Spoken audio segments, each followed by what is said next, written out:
The sanctuary staff still remember the silence. No alarm, no cries.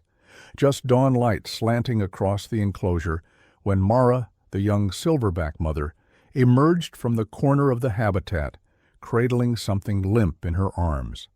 Her baby, lifeless. There had been no signs of trauma, no falls or illness they could trace. The infant had simply stopped breathing in the night, and Mara had not let go. For 3 days she carried the tiny body pressed to her chest. She refused food, ignored water.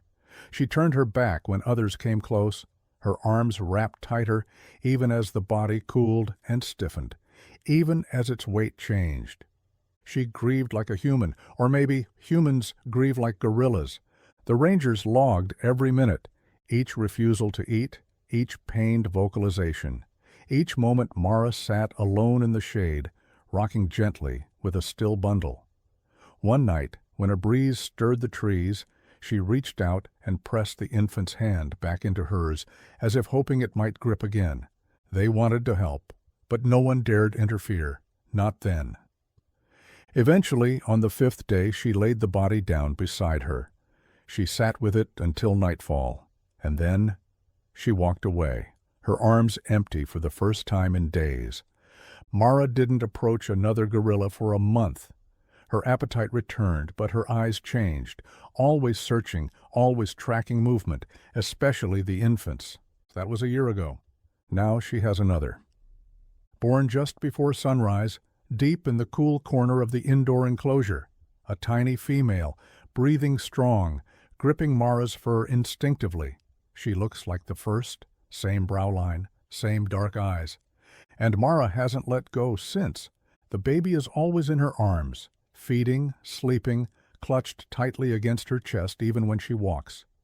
Other mothers lay their infants down occasionally, let them tumble onto straw or climb short branches. But not Mara. Not this time. This time she won't risk losing her again. At first the rangers cheer. They call it healing, a second chance, a triumph of nature over grief. But after a week, the mood shifts. The other babies begin crawling. Some start clumsy little climbs, tugging at vines and swatting fruit. Mara's daughter never moves. She blinks. She suckles. But her limbs never stretch outward. Her feet never touch the ground. Mara refuses to release her. During health checks, they watch from afar. Not once has she placed her baby down, not even to rest. Her back hunches unnaturally to keep the infant from slipping. It's love, fierce, raw, and absolute, but something else too. Fear. The rangers meet in hushed tones. Layla, the youngest, reviews old footage from the first loss, her expression tight. "We've seen this before," she says quietly. "We know what it looks like." The others nod. Mara has a second chance, but if she can't let go, that second chance might slip through her arms, just like the first. The days pass. The baby grows heavier, rounder, her eyes bright with curiosity. But her body remains still, too still. She never stretches, never kicks. Her limbs hang slack against Mara's chest, always folded, always pressed tightly inward. At 2 weeks old, the other infants start crawling. They reach for leaves, for each other, for the gentle sunlight that filters through the canopy. But Mara's baby never leaves the crook of her mother's elbow. Layla, stationed at the monitoring tower, writes notes quietly. Infant has not been observed bearing weight. 0 limb extension, no tactile exploration. The troop's dynamic is shifting. Other mothers gently encourage their babies toward group play. Infant bonds form fast. Light swats, tiny games, small mimicry. All except for Mara's daughter, who remains cradled, cut off from the world. Mara keeps her away from the others. Every time another baby toddles near, Mara shifts her body, shielding her daughter from view. A subtle but consistent barrier. Layla zooms the camera in. Even during sleep, Mara's hand rests over the baby's back, thumb curved protectively against her spine. At first, it was touching, a redemption arc in motion, but now it's becoming something else, restrictive, paralyzing. On day 22, a routine medical check confirms it. The baby's muscles are underdeveloped. Her coordination lags behind. Vets estimate she's functioning at nearly half the physical range of the other infants. Her hands remain curled. Her back doesn't arch. Even her neck control is delayed. She's not engaging the world, one vet mutters. She can't, another adds. She hasn't touched it yet. The sanctuary director, a silver-haired woman named Dr. Imani, gathers the team that afternoon. The mood is tense. Footage plays silently behind her, Mara turning from food to cradle her baby tighter, again and again. Dr. Imani's voice cuts through the quiet. We all know what this is. She clicks to a second video, Mara, a year ago, clutching her firstborn's lifeless body. She never let go then, and she's not letting go now. Silence.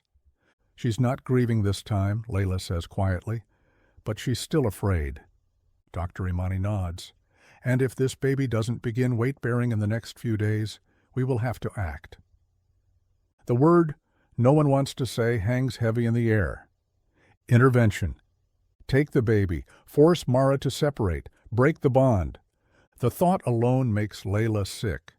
But the numbers don't lie, and the clock is ticking. That night, Layla stays late, eyes on the monitor. Mara is curled in the straw, baby in her arms, chest rising and falling in perfect sync.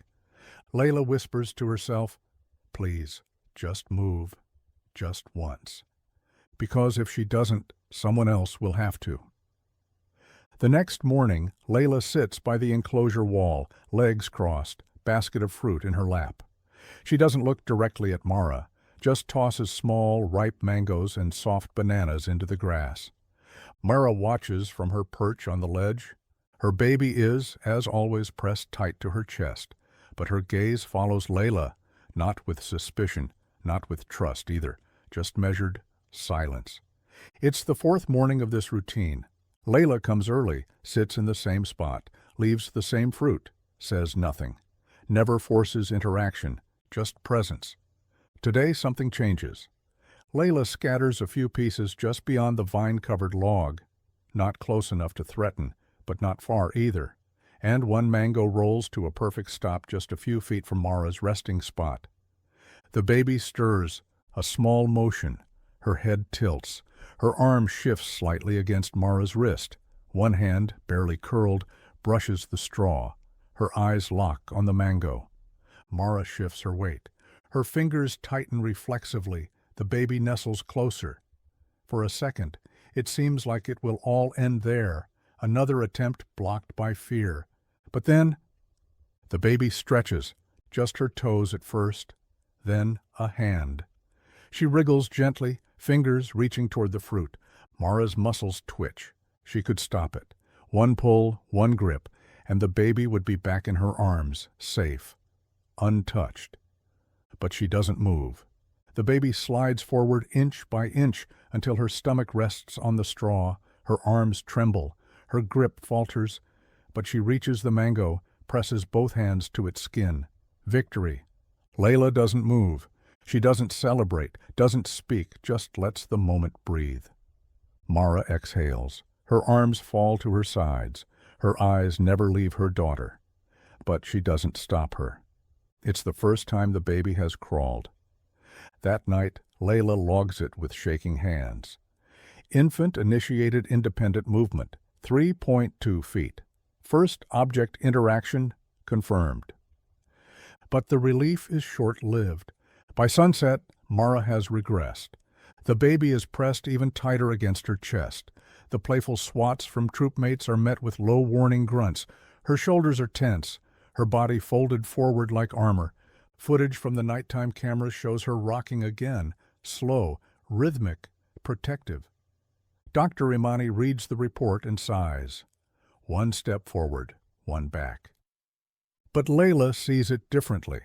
She watches the baby sleep, tiny hands clutching her mother's fur. Then she watches Mara, her eyes open, alert, haunted. And she makes a choice. They won't force change. They'll earn it. No emergency interventions, no separating mother from child, just quiet, steady trust building. Layla doubles her visits, sits longer, leaves fruit closer, begins mimicking grooming behaviors with a soft brush. Her presence becomes part of the landscape, because she knows healing doesn't happen in a moment. It happens when fear starts to feel safe. The storm rolls in fast. Dark clouds gather above the sanctuary, swallowing the light. The troop senses it before the first crack of thunder. A low, uneasy murmur ripples through the guerrillas. Heads rise, shoulders stiffen, rain begins to fall. Layla watches from the observation deck. "Let's lock exterior gates," she calls into her radio. "High alert, no visible distress yet." Then the thunder hits, loud, violent. It shakes the trees, jolts the canopy. The troop scatters. Juveniles shriek, racing for shelter. Mothers scoop up infants. Vines thrash in the wind. The entire habitat turns chaotic, except for Mara. She stands rigid near the log platform, eyes wide, frozen. Her arms are empty. The baby is gone. Panic surges across the ranger station. Layla scrambles for the camera feed, flipping through angles. "Where is she?" she breathes. "Where?" There. Under the low ledge near the base of the western wall, a flash of movement. A tiny shape, crouched low, arms wrapped around her knees. It's Mara's daughter. Alone, but safe. Layla stares, frozen. The baby had been clinging earlier. How did she end up there? Was she dropped in the chaos? Did she crawl away? The storm rages on, but the baby doesn't cry. She rocks slightly, watching. And then Mara appears, soaked, frantic, scanning the ground. Her chest heaves. She drops to all fours and sniffs the earth, searching. Her movements are sharp, wild. Then her eyes land on the baby under the ledge. Time stops. Mara doesn't run. She doesn't scoop her up or grab her. She just watches. 1 second, 2. Rain pours from her fur. Then the baby shifts, slowly uncurling, and begins to crawl toward her. Layla gasps. It's unsteady, awkward. The arms drag a bit, but the baby moves, across slick grass, toward her mother. Mara doesn't move a muscle. She waits. The baby reaches her side and nuzzles close. Only then does Mara lean down, not to clutch, but to gently guide her under her own chest, shielding her from the storm. No grabbing, no gripping, just cover. Layla watches the screen, hand over her mouth. Her eyes sting. Later, in the review logs, she writes, "Infant found shelter independently. Maternal response, passive observation. Post-event contact, protective, not restrictive." It's the smallest shift, but in the language of gorillas, it means everything. Mara trusted her daughter to return. She allowed her to choose. And in doing so, something broke open, not in fear, but in faith. Morning light filters through the treetops, soft and golden. The storm is long gone, but its effects linger, not in damage, but in change. Mara's daughter is on the move. She climbs, not far, not fast, but deliberately. She stretches small hands toward vines, mimics the older juveniles, and presses her toes into the bark. She slips sometimes, but she tries again. Mara watches, always from nearby, but she doesn't pull her back, not anymore. When the baby tumbles, Mara doesn't rush in. She shifts her weight. She lets her daughter climb back into her arms on her own. And when the baby pauses to taste fruit from the ground, Mara doesn't interrupt. She simply lowers her head, picking up her own. Layla writes the log entry herself this time. No camera, no clipboard, just a pen, a notebook, and a quiet corner of the sanctuary. Independent behavior steady, climbing and foraging within expected developmental range, maternal contact appropriate, no intervention recommended. But it's not just statistics, it's the quiet miracle unfolding before her eyes. One morning, Layla approaches the fence line just as the baby crawls onto a low branch. Her limbs shake, but she holds, balances. For the first time, she lifts her head and looks out, not just at her mother, but at the world beyond. Layla wipes her eyes. She doesn't speak, doesn't celebrate, just watches. Mara steps forward, not to stop her but to sit beneath the branch. She places a single leaf on the ground, a gesture, a gift, a statement. "I'll be here when you come down." That moment isn't captured in any news article. No video goes viral, no ranger cheers. It's just a leaf, just a mother, just a child finding her legs. And love, true, raw, animal love, learning to let go. Not because she stopped fearing loss, but because she learned that holding tighter doesn't keep pain away. It only holds everything else back, too. So Mara lets go, and her daughter grows. Layla closes her notebook, her voice low. She did it. No headlines, no applause, just one ranger wiping a tear and one mother healing. Not with words, but with trust. Grief doesn't follow a timeline, and healing rarely announces itself. It creeps in through small moments, through trust, through patience, through letting go. Mara didn't need to be told how to love. She just needed time to remember that letting go doesn't mean losing again. It means believing in what can grow, if you give it the chance. If Mara's story moved you, please like this video and subscribe for more true animal stories of resilience, redemption, and emotional depth. What would you have done in the ranger's position? Share your thoughts below. And remember, sometimes the greatest acts of love are the quietest ones.